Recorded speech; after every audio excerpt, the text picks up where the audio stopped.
Oui, bonjour. Donc pour ce webinaire consacré aux outils d'Aquafadas et plus particulièrement aux nouvelles fonctionnalités d'export ePub.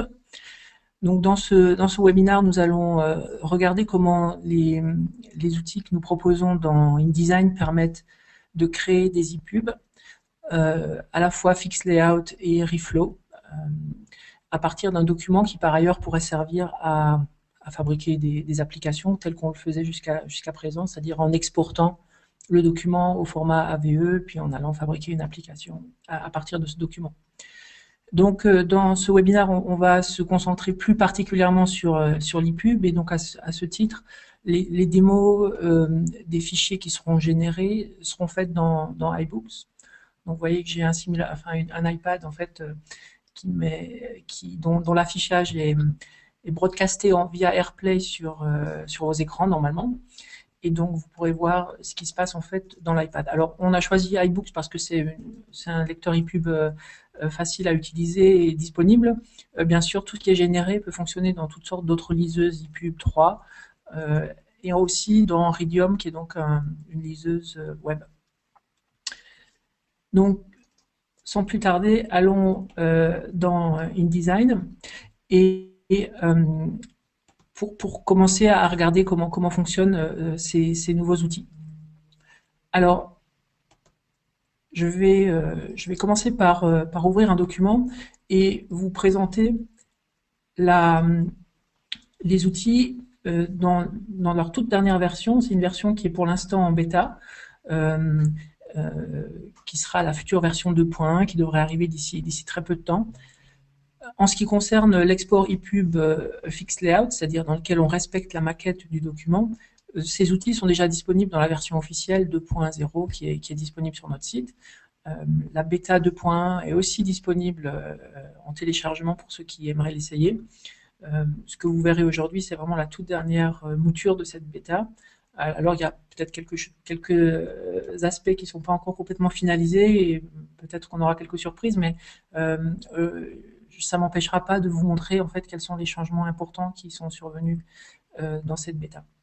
Donc je vais commencer par travailler dans un document et l'idée du premier document que je vais vous montrer, c'est de faire un livre pour enfants. Donc c'est une des exploitations assez intéressantes de l'ePub, notamment Fixed Layout, c'est de pouvoir créer des documents avec une certaine richesse dans le cadre de l'enfance en fait. Alors, avant de regarder ce document, on va simplement regarder quels sont peut-être les changements survenus dans cette version. Donc, pour ceux qui connaissent nos outils, on a donc le gestionnaire de projet qui, lui, a un peu changé, mais qui reste fidèle son design initial, c'est-à-dire que vous avez sur le côté la liste des projets courants, et puis vous avez en dessous ici une catégorisation qui correspond en fait à ce que vous avez créé dans le back-office. Donc peut-être que j'aurais dû commencer par là. Lorsque vous lancez InDesign et que vous lancez le Project Manager, en fait, il y a une étape de connexion euh, qui permet d'aller chercher un certain nombre de projets qui auraient été déclarés sur le back-office. Voilà, donc lorsque je me connecte, l'ensemble de mes titres déclarés sur le back-office apparaissent ici. C'est important parce que ça permet, dans le cadre de la génération d'e-pub, déjà de ranger ces projets par titre ou par collection qu'on est en train de créer. Et puis, le business model associé à la génération de l'e-pub est un peu différent de ce qu'on faisait jusqu'à présent. C'est-à-dire que vous allez pouvoir générer des fichiers ePub, mais qui seront en mode test, en mode démo. Et pour avoir le fichier final, il va falloir aller sur le back-office et acheter une licence pour générer ce fichier. Et euh, le prix des licences est disponible sur le back-office. Et d'ailleurs, sachez que pendant la semaine en cours, on fait une promotion de moins d'1% sur le prix de ces licences. Donc, lorsqu'on achète une licence sur le back-office, eh ben, on va pouvoir, du coup, à partir du Project Manager, très simplement passer le projet en production et donc consommer cette licence. Voilà. Donc, le Project Manager a vu quelques changements, notamment au niveau de l'interface. Ici, on a changé le libellé de ces boutons qui sont un peu plus clairs.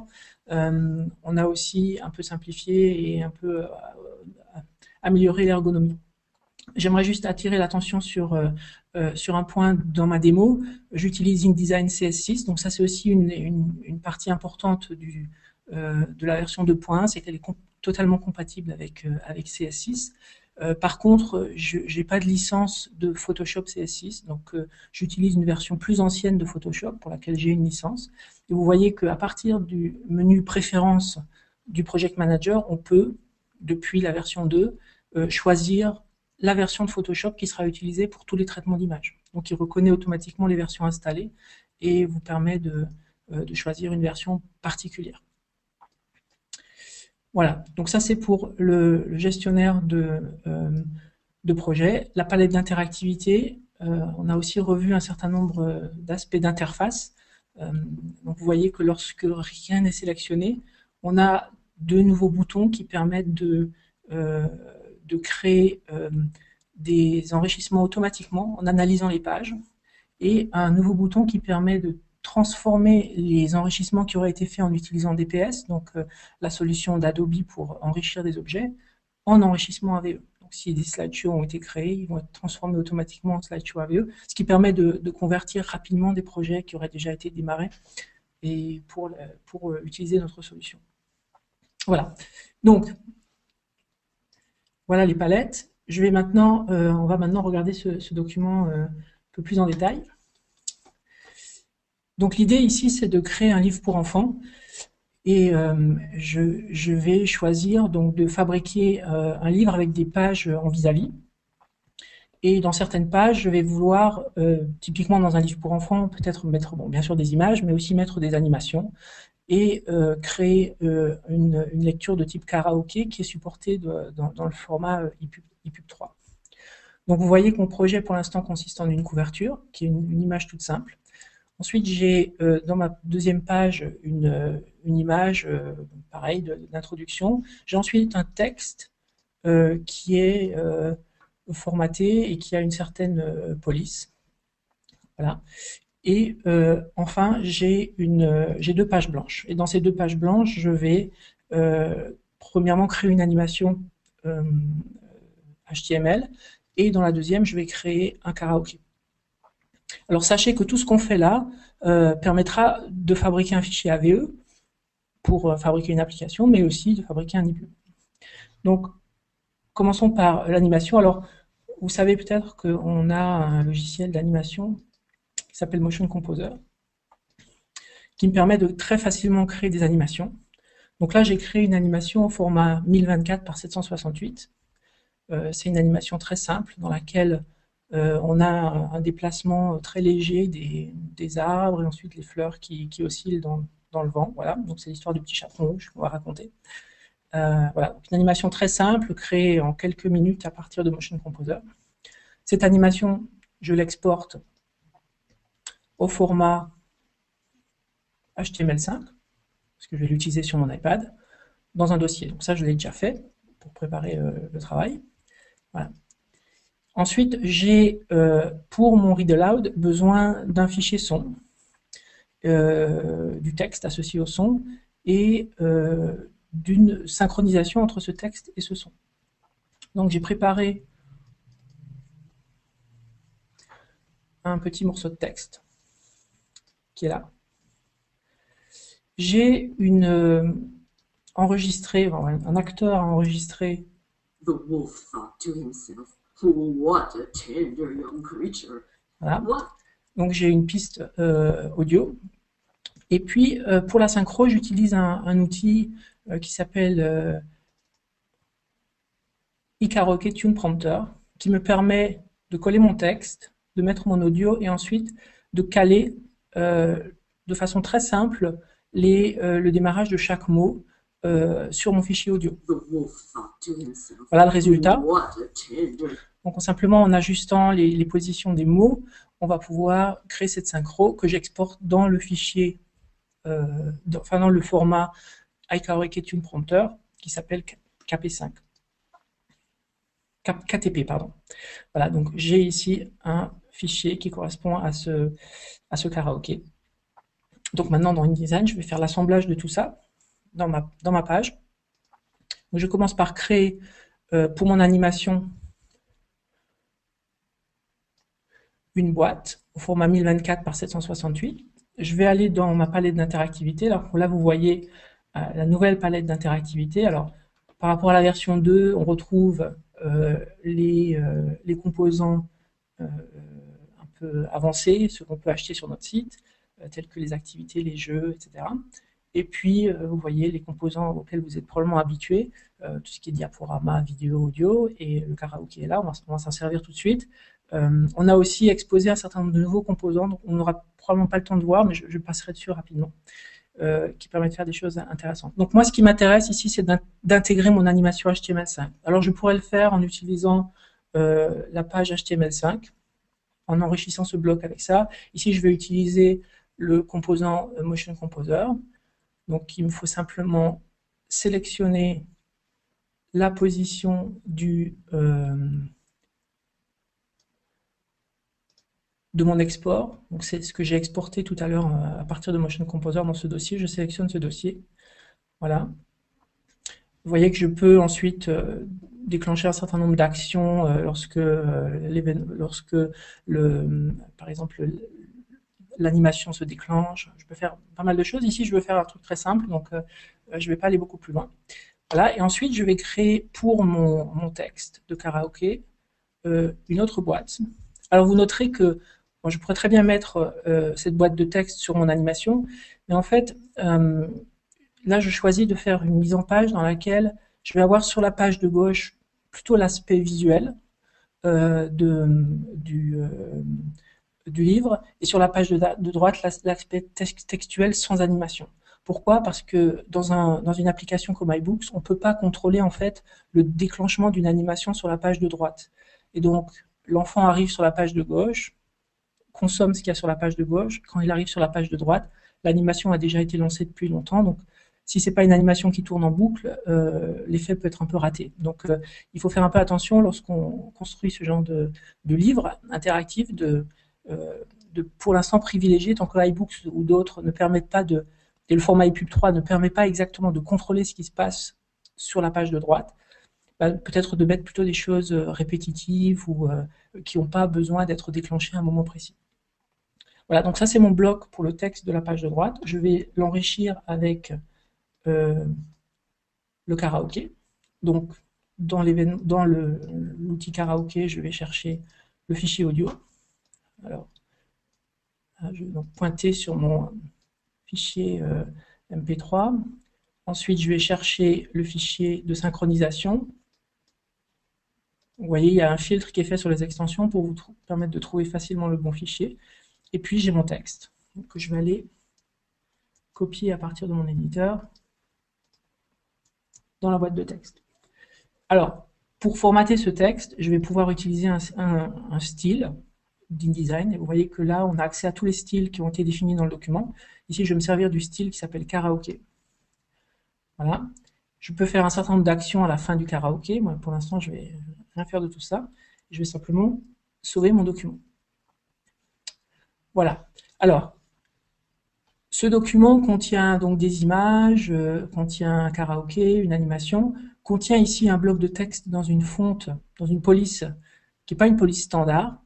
Et donc, afin de valider et de vérifier que le document contienne bien, embarque bien la bonne police, je vais retourner ici dans mes réglages de projet. Donc, c'est dans le Project Manager, sur le projet courant. Je clique sur le petit icône réglage de projet. Donc, cette fenêtre me donne accès à tous les réglages du projet. Les métadonnées sont très importantes lorsque je vais vouloir publier en EPUB. Et je vais aller chercher le dernier onglet qui s'appelle Gestion des fontes.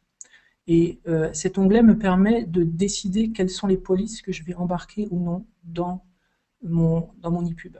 Donc c'est très important, lorsque vous rajoutez des nouvelles polices, cliquez sur le bouton rafraîchir depuis le projet et les nouvelles polices apparaîtront et vous pourrez choisir lesquelles vous décidez d'embarquer dans votre EPUB final. Donc là, la police que j'utilise ici s'appelle la vie, elle est embarquée. Voilà, donc maintenant c'est le moment de générer. Donc je vais lancer la génération de cet article. Alors, vous voyez la nouvelle fenêtre de génération vous donne le choix entre une génération AVE et une génération ePub, sachant que je le répète, le même projet peut être généré dans les deux formats. Et donc là, cette phrase me dit simplement que ce projet est en mode production, c'est-à-dire que j'ai déjà activé une licence pour ce projet. Je vous montrerai après ce qui se passe lorsqu'un projet n'est pas en mode production.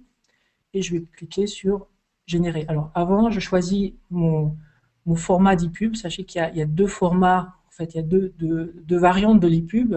L'ePub reflow, c'est-à-dire celui dans lequel le texte est en fait liquide et dans lequel on va pouvoir changer la taille des polices, dans lequel les maquettes ne sont pas restituées. C'est ce qu'on avait l'habitude d'avoir pour les romans, ce genre de documents. Et Fixed Layout qui correspond vraiment à un respect de la maquette, ce qui m'intéresse dans mon exemple. Donc voilà, donc je vais il va donc y avoir une étape de génération qui va, comme pour la VE, fabriquer les images au bon format, à la bonne taille, etc. en invoquant Photoshop en tâche de fond. Voilà. Et lorsque l'ensemble sera fait, vous voyez qu'on rentre dans une étape qui s'appelle conversion des polices. Et cette conversion, en fait, va appeler notre serveur pour envoyer les polices, donc les polices de caractère utilisées. Et si elles sont dans un format que l'ePub ne comprend pas, notre serveur va les convertir pour vous et les réenvoyer au processus. Voilà, donc là, j'ai utilisé le bouton générer pour garantir la génération de cet article. Maintenant, je vais générer le projet qui, en fait, contient pour l'instant qu'un seul article. Mais là, donc ça, c'est une étape qui va aller très très vite, normalement. Voilà, publication de l'ePub est terminée. Donc là, un ePub a été généré. Alors j'ai plusieurs façons de le tester. Je peux cliquer sur le bouton obtenir qui me permettra de télécharger cet ePub pour ensuite le mettre dans iBooks, le mettre dans différentes liseuses. Mais je peux aussi cliquer sur le bouton de test. Alors, ce qu'on va faire, c'est qu'on va regarder ce qui se passe sur notre iPad.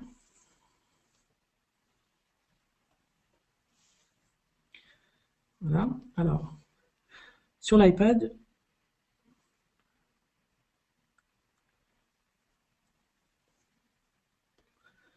je vais lancer MyKiosk. Alors, MyKiosk, c'est une application que vous connaissez peut-être déjà, qui est utilisée lorsqu'on travaille avec InDesign et avec le format AVE. Elle permet de tester les fichiers. Vous voyez, j'ai un certain nombre de fichiers ici. Mais MyKiosk peut aussi servir à réceptionner vos ePubs. Alors, on ne va pas permettre de les visualiser, mais va vous permettre de les réceptionner pour les envoyer dans eBooks. Et c'est le moyen le plus simple, en fait, de tester. Donc, si je fais test, il va, normalement, automatiquement détecter toutes les instances d'iPad qui sont en train d'utiliser MyKiosk, donc en particulier cet iPad-là. Je vais pouvoir envoyer, alors je fais bien attention d'envoyer dans le format dans lequel j'ai généré. Normalement, l'interface fait la bonne sélection pour moi, mais je vérifie que je vais bien envoyer un ePub, Fixed Layout que je viens de générer. Donc, l'envoi. Alors, voilà, donc le transfert vient de se terminer. L'ePub est là. Je peux donc cliquer, taper avec le doigt sur mon ePub. Et lorsque je vais taper sur lire, évidemment, il ne va pas me le lire. Mais par contre, tout en haut à droite, il me propose de l'ouvrir dans iBooks. Donc ça, c'est un moyen extrêmement rapide de tester en fait un ePub dans iBooks, en passant par MyKiosk. Donc il n'y a pas de synchronisation à faire avec iTunes, c'est extrêmement rapide. Alors, donc là, je suis bien dans iBooks. Alors mes deux premières pages sont très simples. On note quand même que la police a bien été respectée. Sur ma deuxième page, j'ai mon animation, Motion Composer, qui donc occupe tout l'espace. Et puis à droite, j'ai le bloc texte dans le style karaoké que j'avais défini, donc qui utilise cette même fonte, la vie, avec une taille prédéfinie. Et ce texte est en fait en read aloud. Alors comment on active le read aloud dans iBooks? Il faut aller cliquer sur le petit haut-parleur en haut, taper sur Start Reading, donc là il va lire à partir du début. Mais si je vais... What a tender young creature. What a nice plump mouthful. Voilà. He'll be better to eat than the old woman. Donc, vous voyez que sans écrire une seule ligne de code, j'ai généré en fait un début de livre riche qui contient une animation, qui contient du read aloud, qui est extrêmement facile à produire à partir d'un fichier audio. Il y a des outils gratuits, notamment Audacity pour par exemple couper vos fichiers audio en petits morceaux, iTunes Karaoke Prompter pour fabriquer la synchro de façon extrêmement rapide. C'est un tour de main à prendre en fait. Et ensuite, je vais pouvoir glisser ce contenu dans InDesign et fabriquer mon ePub. Voilà. Donc, une fois que cet ePub est fini, je vais pouvoir, j'en suis satisfait. Il suffit de cliquer sur le bouton Obtenir pour, même méthode, fabriquer le fichier final qui sera utilisé pour que je vais soumettre à iBook Store, Amazon, etc. Voilà. Donc voilà un peu la méthodologie pour travailler avec le plugin. Donc vous voyez, l'idée c'est de garder exactement le même workflow que ceux auxquels vous êtes peut-être déjà habitués si vous utilisez nos plugins pour fabriquer du contenu pour des applications, mais d'utiliser la même chose pour les pubs. Alors, quelles sont les limitations? Parce qu'il y en a forcément. En ePub, les outils permettent de traiter des composants de type diaporama, donc les vidéos, l'audio, tout ça, ça va fonctionner de façon tout à fait standard. Vous allez pouvoir créer des actions de type aller à la page, ce genre de choses. On a vu que le karaoké fonctionnait. Il y a un certain nombre de choses qui ne vont pas fonctionner. Donc, par exemple, si je prends l'outil carte, pour l'instant, n'est pas supporté. Les outils, les enrichissements un peu évolués, de type labyrinthe, etc., sont pour l'instant pas supportés, et on va petit à petit permettre de les supporter en ePub 3 de la même manière. Alors, comment est-ce que je sais que ça va fonctionner ou que ça va pas fonctionner? En fait, si je reprends mon projet, au moment de la génération du projet, il y a ici un bouton de vérification qui va vérifier que l'article ne contient pas des objets qui vont peut-être causer un problème dans la génération. Donc il va détecter des fontes qui sont manquantes, il va détecter un certain nombre de choses. C'est un outil de pre-flight qui va analyser l'article pour vous alerter sur un certain nombre de choses qui pourraient mal se passer. Voilà, donc ça, c'est des outils qui sont à votre disposition pour garantir une transformation aussi fidèle que possible du contenu. Donc voilà pour un premier exemple de livre pour enfants. Je vais ouvrir un deuxième projet pour illustrer d'autres aspects du process.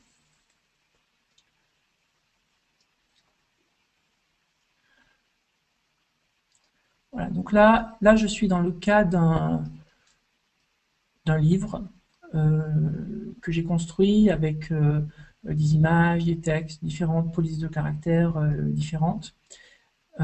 J'ai aussi, si je sélectionne cette boîte par exemple, vous verrez que cette boîte en fait c'est un diaporama, donc avec deux images. Cette boîte ici aussi c'est un diaporama. Non, pas celle-là, pardon. Ah, celle-là. Celle-là, c'est aussi un diaporama avec plusieurs images, et certaines images ont même un effet de Ken Burn un peu particulier, avec un zoom que j'ai pu choisir, avec cette nouvelle fonction du plugin qui permet de choisir le point de départ et le point d'arrivée. Alors, ce contenu, il va se convertir en ePub 3. Simplement, un certain nombre de fonctionnalités vont pas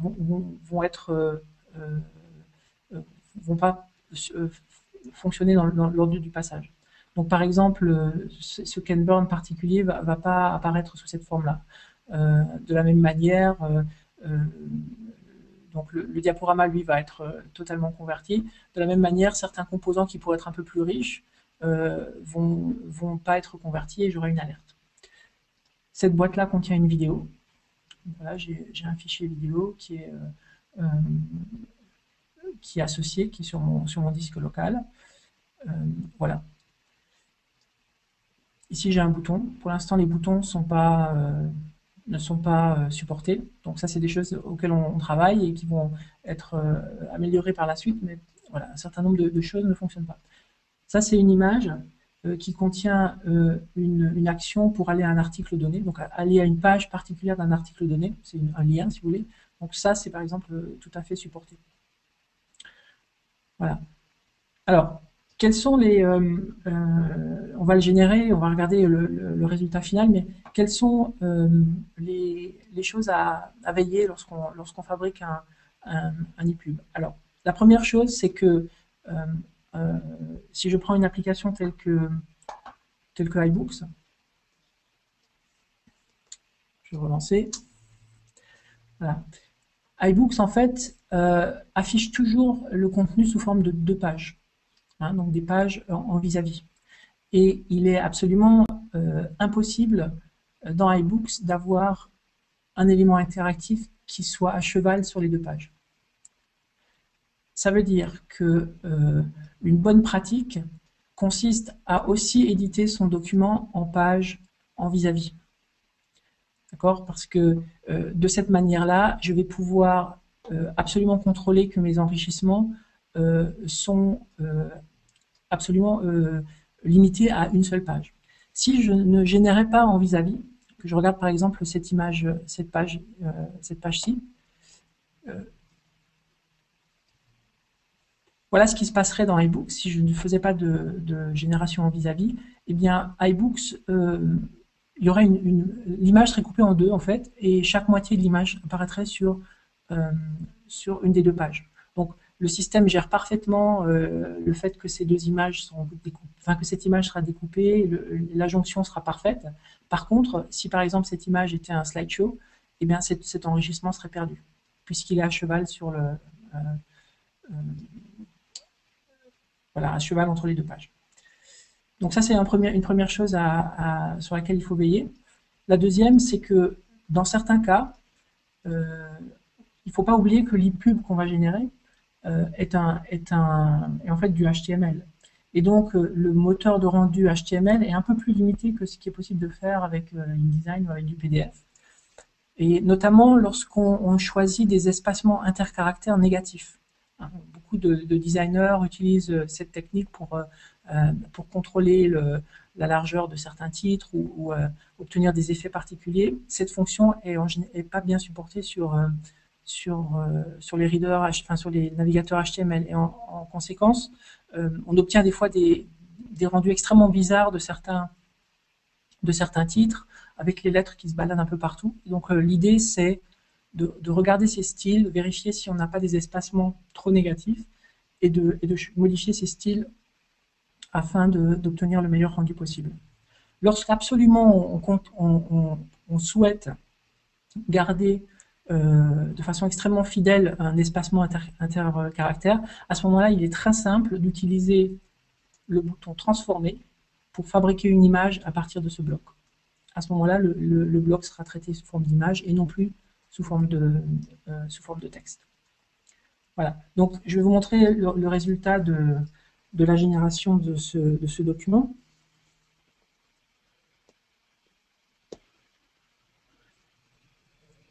Alors, je crois que c'est celui-là. Voilà, donc on retrouve exactement le rendu. Si je clique, si je tape avec le doigt, je me rends bien compte qu'il s'agit bien de texte et non pas d'une image. Voilà.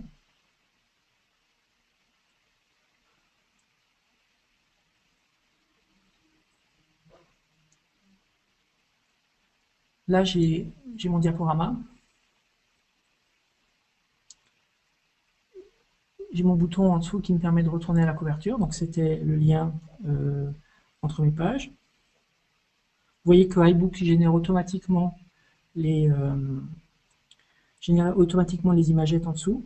Là, j'ai un diaporama qui est automatique, c'est-à-dire qu'il il passe automatiquement d'une image à l'autre. C'est donc un choix que j'ai fait dans InDesign.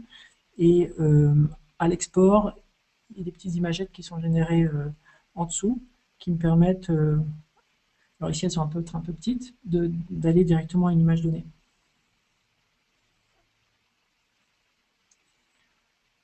Voilà, donc on gère tout à fait les polices de caractère. Ici j'ai une vidéo qui est incluse et je vais pouvoir passer en plein écran si je le souhaite. Voilà. Alors, donc tous ces composants sont automatiquement reconnus et bien pris en compte dans mon ePub, dans l'ePub généré. Et je rappelle, puisque c'est quand même une fonction importante, à partir de ce document, je peux très bien refaire une génération, choisir de le générer pour une application, le générer au format AVE ou en HDR lorsque je vais l'envoyer sur une machine qui soit Retina, et générer un fichier AVE que je vais pouvoir ensuite injecter dans un kiosque. C'est le même fichier, c'est le même document pardon, qui est utilisé pour générer les deux contenus. Voilà, donc je rappelle aussi qu'une étape importante lorsqu'on fait de l'ePub, c'est de correctement remplir les métadonnées du projet. Donc vous avez la possibilité de rentrer tout ce qui est nécessaire pour qualifier le document, puisque ces métadonnées sont stockées à l'intérieur du document.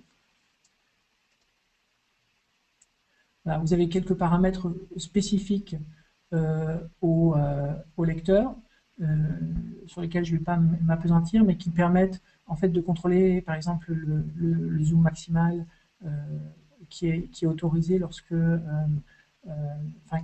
qui est pris en compte lorsqu'on génère le fichier, ce qui va en fait gérer aussi et contraindre la taille de certaines images qui seront générées. Voilà. Alors il faut savoir qu'une application comme iBooks a un certain nombre de limitations au niveau des images. Les images doivent faire moins de 2 millions de pixels et le plugin gère automatiquement cette contrainte et donc va générer des images de la meilleure qualité possible tout en minimisant, tout en garantissant que la limite n'est jamais dépassée. Voilà donc la première partie de cette présentation qui concerne l'ePub Fixed Layout. Alors, tout ce qui est montré ici est en fait déjà disponible dans la version officielle. Donc, si vous voulez générer des fichiers ePub, vous allez pouvoir le faire. Alors, qu'est-ce qui se passe lorsque on prend un fichier et qu'on veut le générer en ePub? Donc, je vais prendre par exemple ce fichier-là. Voilà.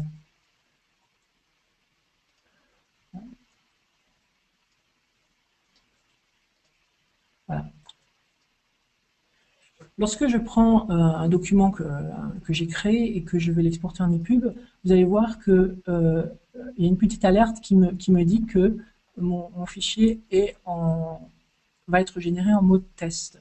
Et ce mode de test, en fait, simplement va rajouter un filigrane sur les images et va aussi mélanger les lettres dans les mots à partir de la 3e page. Ça permet toujours de voir, d'avoir un bon aperçu du rendu final, puisque la position des mots n'est pas modifiée, les lignes sont respectées, simplement les lettres sont mélangées dans les mots. Donc ne vous étonnez pas si vous avez l'impression que votre texte est complètement modifié par le plugin, c'est simplement que vous êtes en mode démo. Et pour passer en mode production, eh bien, il suffit de cliquer sur ce bouton. Alors moi je peux le faire parce que j'ai un certain nombre de clés de génération, mais j'en dispose de beaucoup, puisque vous voyez que j'ai un nombre limité. Par contre, si vous en achetez 1, 2, 3, 4, elles apparaîtront ici, on vous dira vous avez 4 clés de génération, et donc le passage en mode production de ce projet va simplement consommer une clé.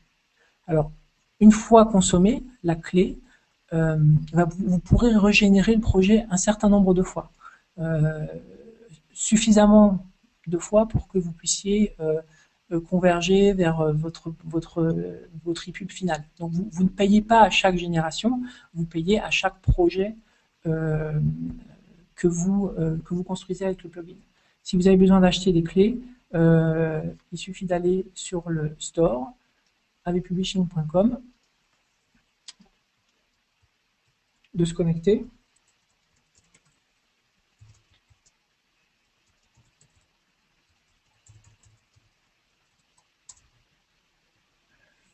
D'aller dans la boutique et vous voyez que vous pouvez acheter des clés de génération. Alors, vous pouvez les acheter au prix de 115 € par génération. Alors, cette semaine, on a une offre spéciale, donc un coupon peut être utilisé au moment de valider le caddie pour faire passer ce prix à 92 €. Vous voyez que plus vous en achetez, moins ça devient cher. Voilà. Donc, une fois qu'elles sont achetées, elles sont rajoutées dans votre profil, dans votre voilà, sous forme de produit que vous avez et qui est consommable. Voilà.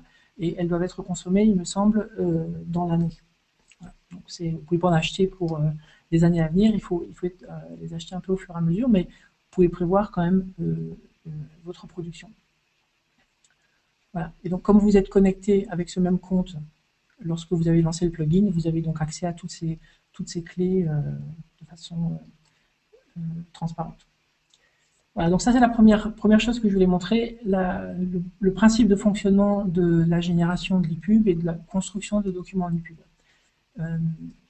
Je vais maintenant regarder un autre type d'ePub qui sera introduit dans la version 2.1 finale du plugin et qui est l'ePub Reflow, c'est-à-dire fabriquer un ePub dans lequel le texte peut changer de taille, dans lequel on ne respecte pas les maquettes, à partir d'InDesign. Pour cela, je vais ouvrir ce document.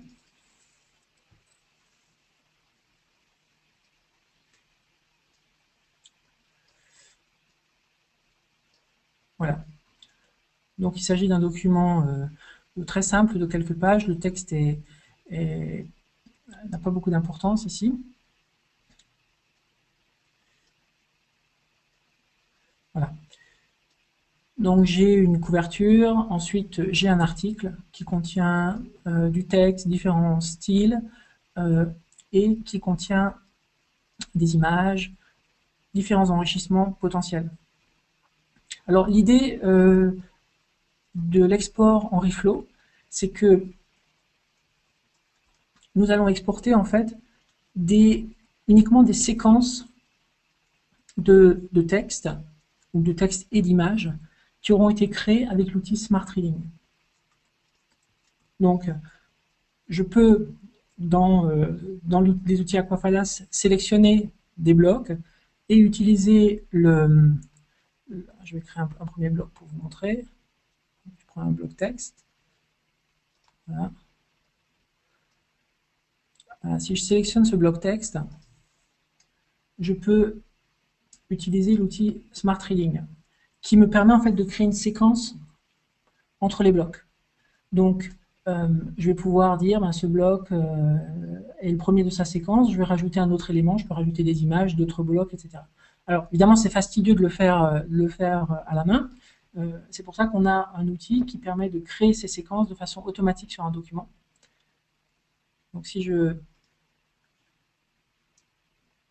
choisis cet outil automatique d'enrichissement AVE, je vais pouvoir rajouter le texte à ma reconnaissance. Et en faisant ça, il va créer automatiquement les séquences qui vont bien pour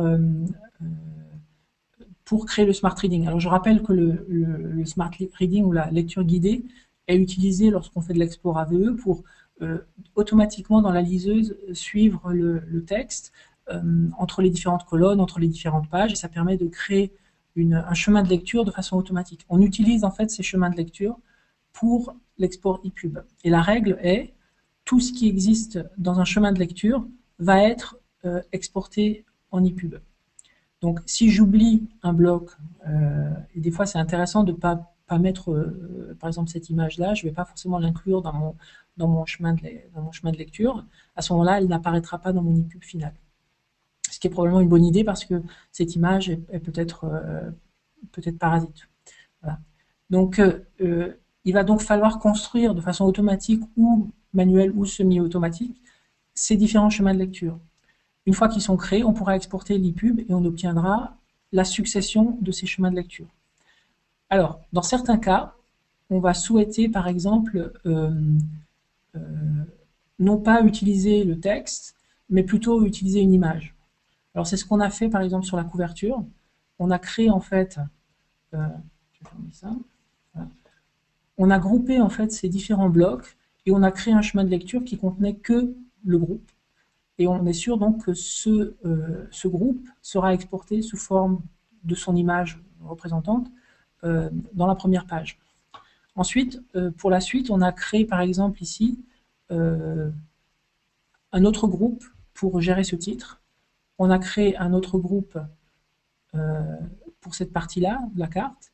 Et ici, je vois donc le chemin de lecture associé à ces différents blocs.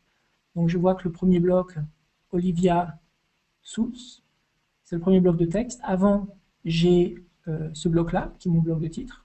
Voilà. Et donc le chemin de lecture est constitué de cette manière-là. J'ai ensuite une image et j'ai aussi cette carte, par exemple. Donc le principe de l'export Reflow, c'est donc de permettre c'est donc d'assembler ces différents chemins de lecture pour créer le document final. Alors, vous pouvez aussi, évidemment, en utilisant les propriétés du projet, décider si certains styles ou si certains blocs de texte doivent être traités sous forme de texte dont on va pouvoir changer la taille, dont on va pouvoir changer la police, ou si au contraire, on doit maintenir les polices de caractère. Ça, on peut le faire de la même manière en allant gérer les fontes. On peut décider quelles sont les polices qui seront embarquées, et auquel cas, tout ce qui apparaît dans cette police va être représenté de façon fidèle avec la police en question. Si au contraire on souhaite ne pas embarquer, ne pas par exemple utiliser la police du texte normal ici, on ne va pas embarquer cette police et du coup le texte pourra être représenté dans n'importe quelle police dans la liseuse. Voilà, donc je vais vous montrer le résultat. Lorsque j'exporte, je vais donc cette fois-ci choisir Reflow Layout et non plus Fixed Layout. Donc je vais régénérer le projet à partir de là.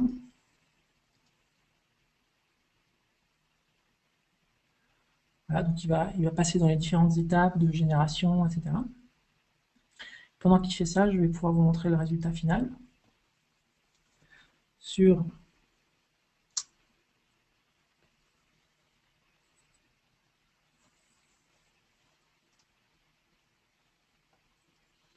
l'iPad. Voilà.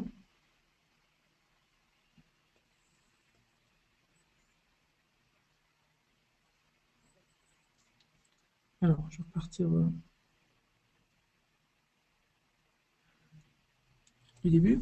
Donc, j'ai ici ce bloc qui a été... je n'avais pas sélectionné les lignes, donc les petits liserés n'ont pas été transformés, mais ils auraient pu l'être de la même manière. Ce bloc-là a été simplement reproduit sous forme d'une image. Donc j'ai cette flexibilité de pouvoir utiliser une image sur la page suivante. Ça, Photoshop qui travaille en tâche de fond. Donc sur la page suivante, le titre, de la même manière, j'ai décidé de l'exporter de façon sous forme d'image. Voilà. Et donc, si je choisis d'augmenter par exemple la taille de mon texte, vous voyez que l'image elle ne change pas puisqu'elle est exportée évidemment sous forme d'image.